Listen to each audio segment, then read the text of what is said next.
Oh, hey. Fancy meeting you here. Wasn't really sure if you guys are going to show up again. It's either you're here for one thing or another thing. One thing is either for me, just for looks, or to see this thing actually start. Maybe. That's what I'm actually here to find out too, just saying. Just keep it on the low, don't tell nobody yet. Yeah. Hopefully we got everything we need. You know, I got some more parts, some go fast parts, some bad parts, some more good parts, and some other good parts, and some more bad parts. Cobble it all together and see if we get one good part out of it all. So that's kind of the goal that we're gonna go for. Yeah. And then, yeah, just gonna, you know, maybe make it explode or make it work. And it's just gonna be one of the two things there too. So let's just kind of, you know, see what we get in here. And see if this thing can, you know, poof, poof, poof. Around maybe all 4, 8, 6, 2. Doesn't matter. As long as it runs on one of the cylinders, I'm happy. Okay? So let's kind of get you guys to see what we got now to hopefully get this thing there. And see if it starts. So let's go. Follow me.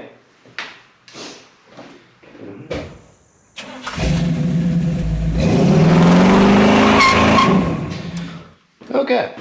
So what we got is what we had to make is to make some more stuff make sense, more than stuff can make sense. But we got a custom bracket that I barely made, but I polished and did some stuff that it didn't need to do, but I did it anyhow because I wanted to, just because it's me, and that's about all you're gonna get.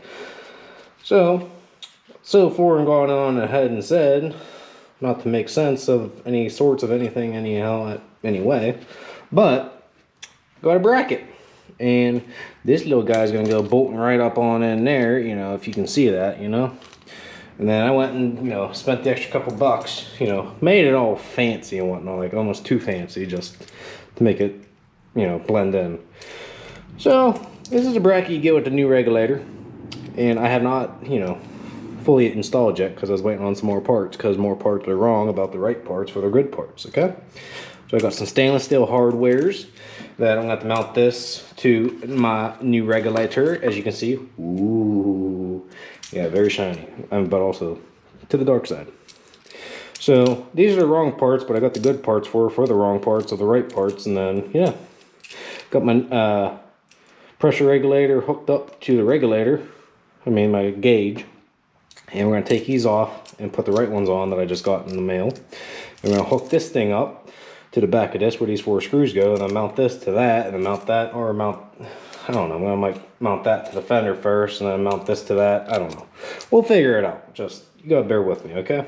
Let's reset you up so you can see what we kind of be doing, okay? Okay, good enough. Okay, now I'm gonna show you what I didn't want to show you, but I'm gonna show you anyhow, because I could show you, but I'm just going to, is I'm just gonna go ahead and mount this guy, you know. No better way to do it than to just do it, you know what I'm saying? That's all we're gonna do, is just do it.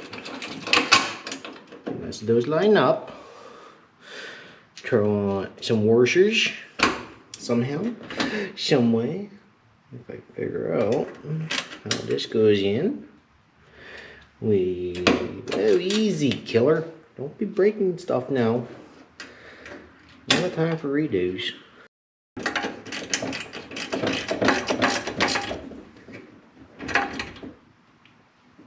Nice.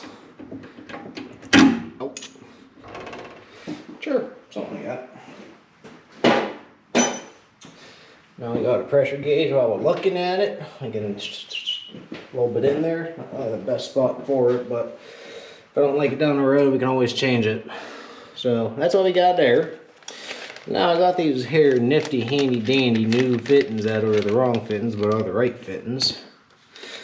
But they're gonna work just fine. Like that. So I'll show you what the difference is in between these real quick, betwixt these. So as you can see, they're like, what's the difference now? The thing is, one's aluminum, one's steel. That's the first difference. Second one is, you know, if you're tightening in these, and if you know what these fittings are, these is tightened down one way and stop there, and will not go no more like a normal pipe fitting, so-called. The ones I got now, they're, you know, they're still the same style for this regulator, but they spin now. So I can relocate where this thing spins and pressures onto the regulator. So that way I can re-angle it for our fuel lines. So let me go and get this in place and I can show you what I mean. Okay. So that's that size. I'm spinning you around. I'm gonna try to reconnect you, hopefully without making a mess. Do that there in case something wants to leak out. Because, well, it does.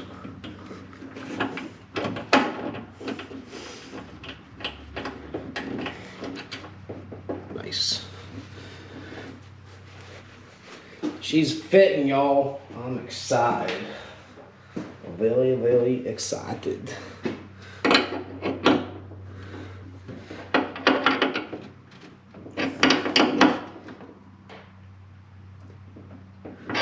Okay.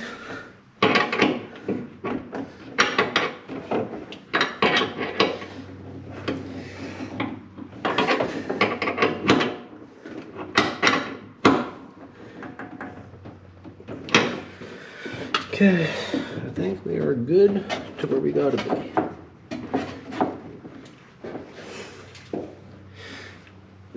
think we're ready to crank. Yep. Right now it's right around like probably close to 30. What do we need? Well, I think it'll kick on more when it starts to fire, but it's definitely better than it is.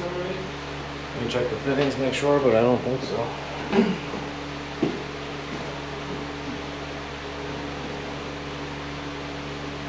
Plug? That? Plug good? Yep. Okay.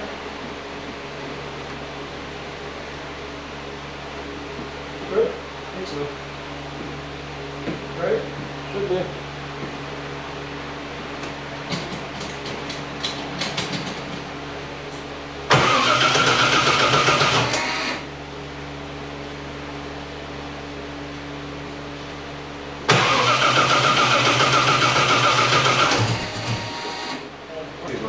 Alright, we get springs some more.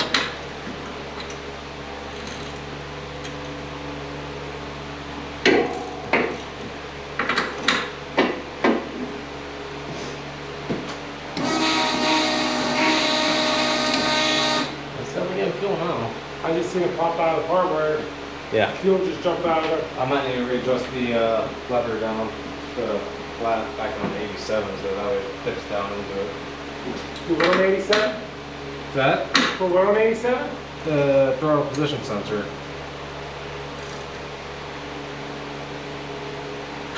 That should do it.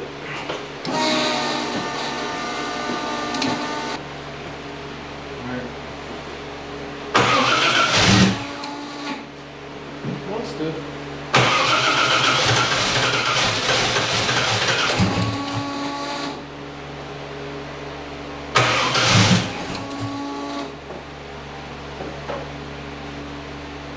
Well, this is like a one.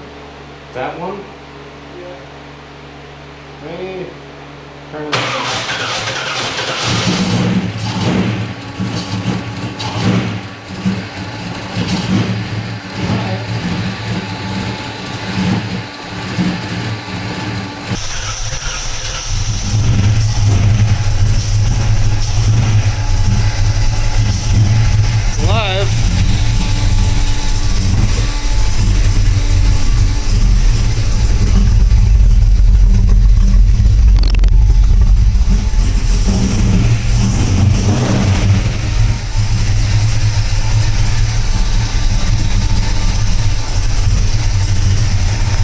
Figuring herself out.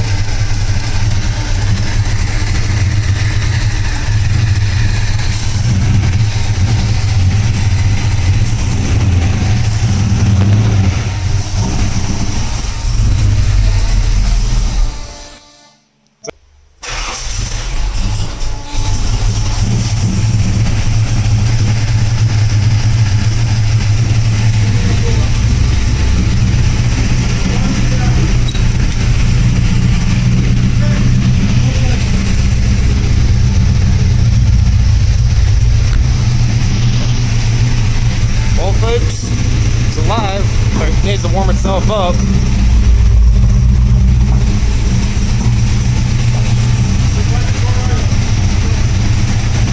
All we're gonna do is let it idle until it warms up, and we'll see what happens. It's idling.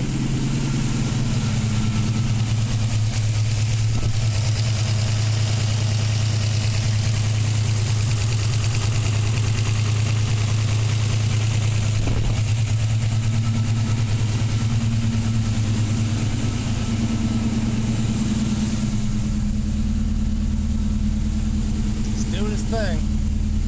Currently learning right now.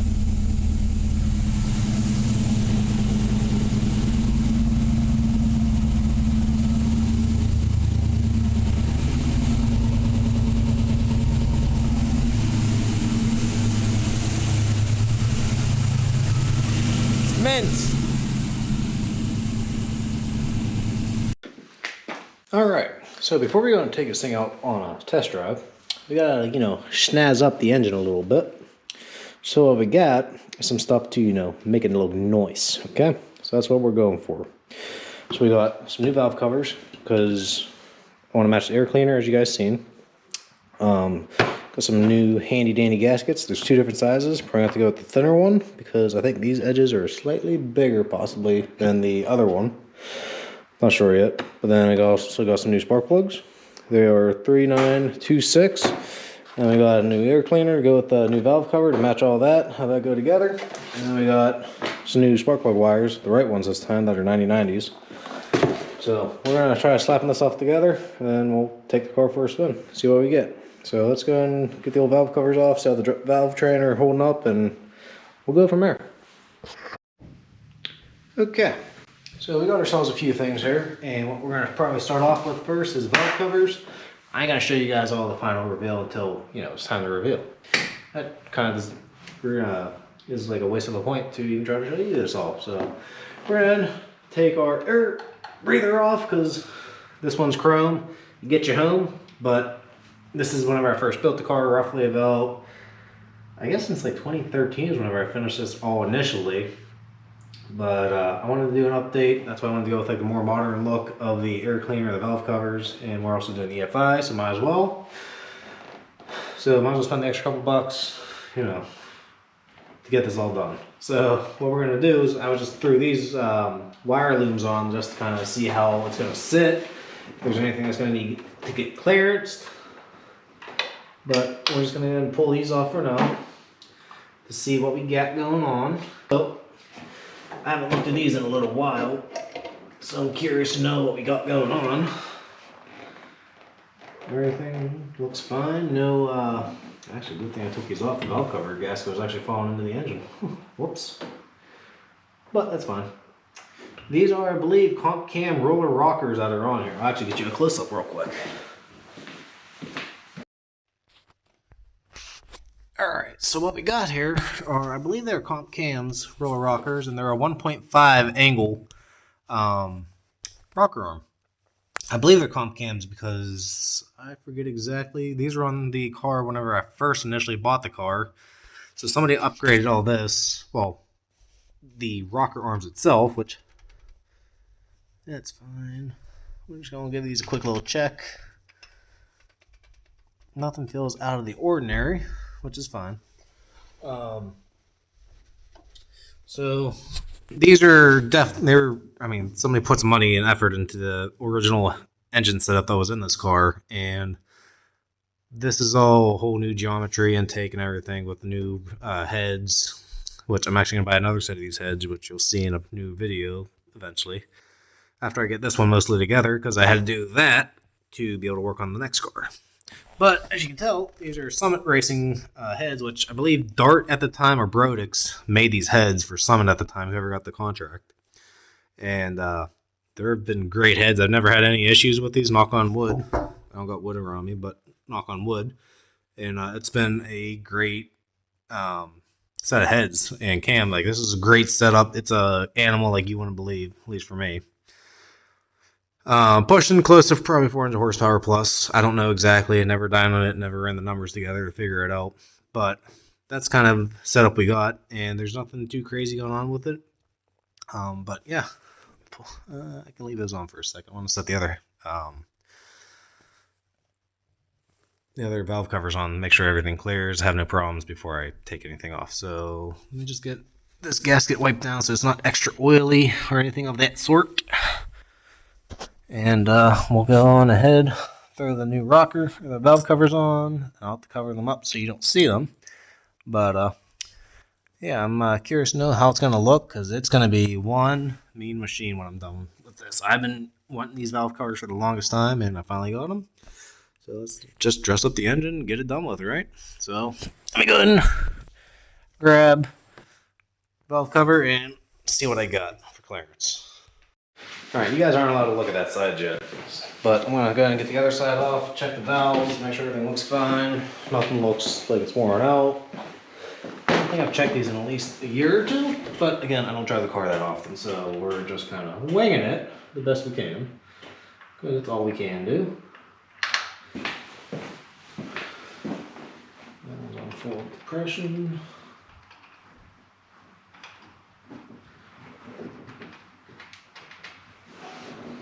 Nothing looks out of the ordinary on this side either, so it's a start. I'll go get Pops to look at this real quick, make sure everything looks good to him, but I think we're gonna throw the new ones on. And then we'll start on doing the looms. Probably have to get some new longer studs, because I don't like how these look. And then, yeah.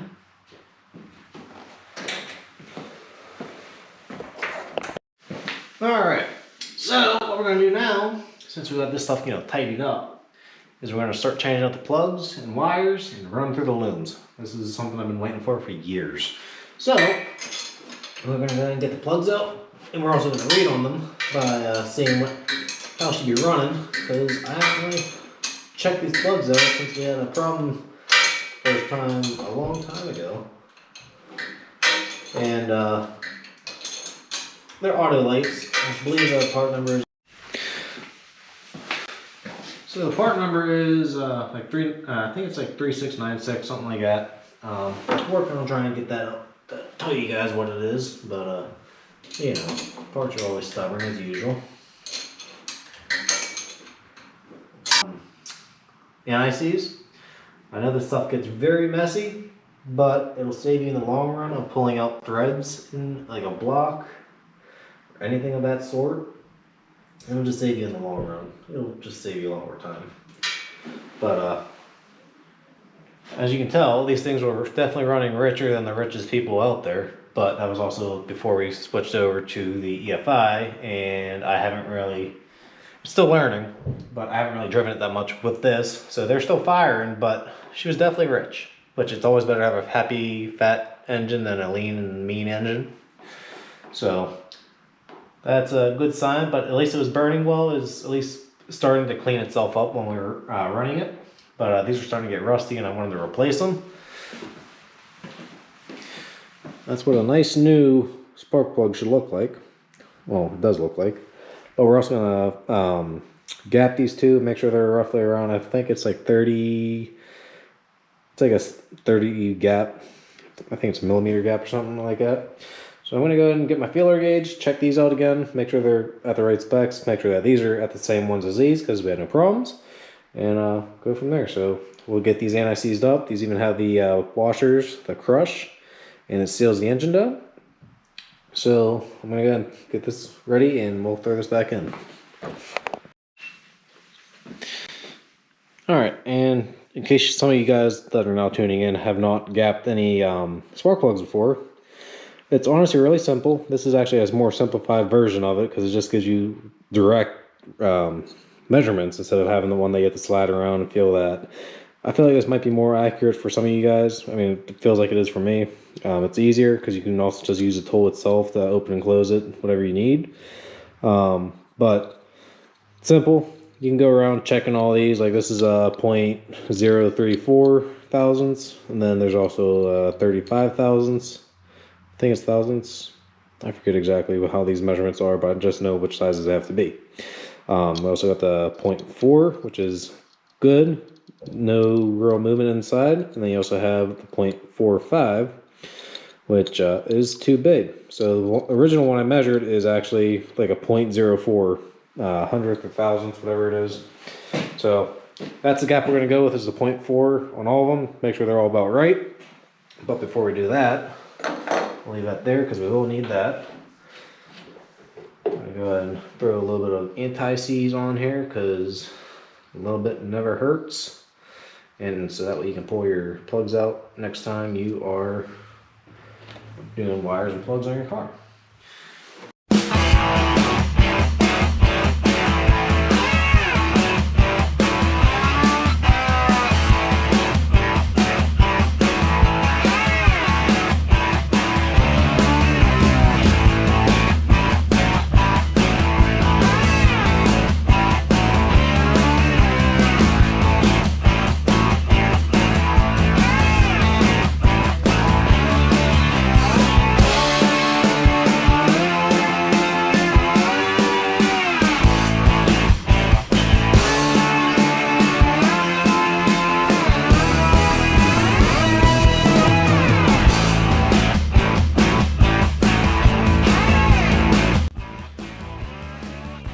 Okay, so we're gonna get ready to cut the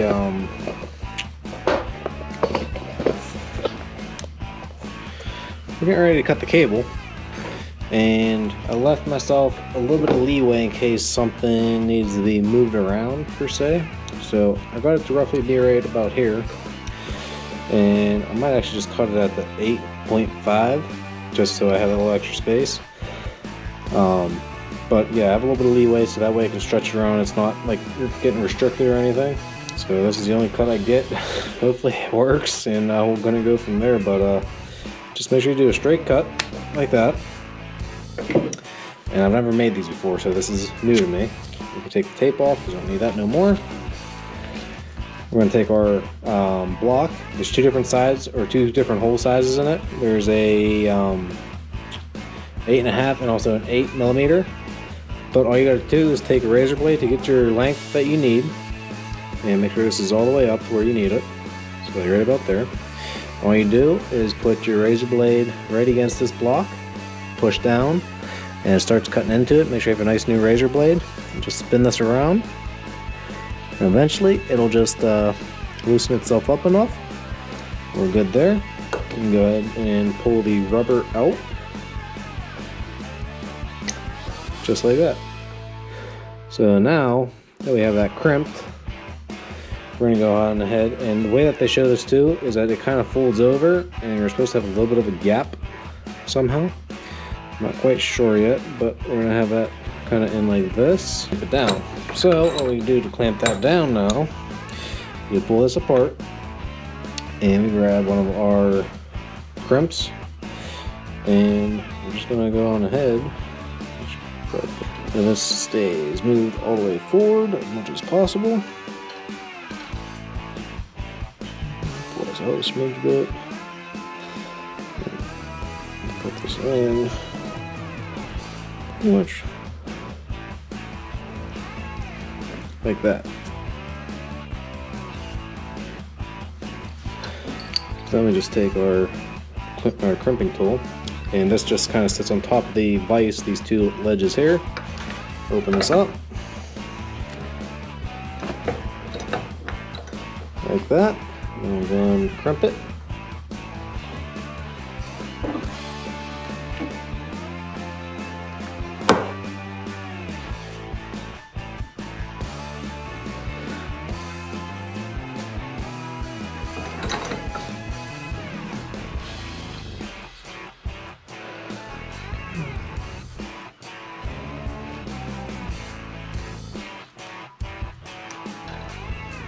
That's all she's given us. So hopefully we did this right and we get 50 ohms out of it. Or close to 200 ohms, I believe. Okay, so then to make sure you've done it right, all you have to do, and you're going to ohms and trying to get the resistance. So what I got, I put the positive in there, and we just switched it around. We're getting a nice 152, roughly 153 resistance, so we're definitely in the range of what these wires should be having a resistance of. So therefore it works for us. So we're gonna go ahead and speed through the other ones, and we'll get back to you after we get these all done. All right, so we got our new top end accessories done now. I'm gonna have to heat it up for a few cycles. I'm gonna have to do an oil change on it soon too, after it's done learning. But this thing's ready to go for a test drive now, and I think this was an amazing transformation just for a couple bolt-ons. I've always wanted to do the slant edge valve covers, and as you guys can see, it completely changed it. I've had the wirelings too. Wanted to always do custom spark plug wires, so I finally got to do that too.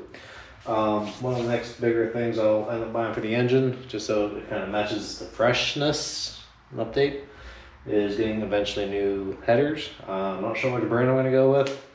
I also don't want to go super expensive because eventually I'm going to put a big block in this, and I might as well put the expensive headers towards that motor. But I mean, yeah, I'm not sure what brand I'm going to go with yet, but it's up in the air. But let's go ahead and take this thing for a test drive, and you guys are going to see. We're going to find out $2,700 worth of fuel system is going to be worth it. In my opinion, don't know yet. Let's go and see how it drives, and we'll decide after the fact, okay? Good.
So, this thing still has a lot to learn. As you guys, I mean, I've only broken in 43%, but between a carburetor and this, night and day friggin' difference. Believe you me. This thing has so much response, and I hardly even push the pedal down about that much. It throws you back in the seat. Like, it's making some kind of power I've never felt before. So, I mean, it's definitely a more responsive setup. I can tell you that much. Is the $2,700 worth it? I think so. I mean, you got sweet looking, in my opinion, sweet looking fuel lines that I've custom made, and it's got a sweet regulator, carburetor, and so much more responsive. I mean, I could, just from driving it just a little bit that I did, I feel like that was definitely worth it.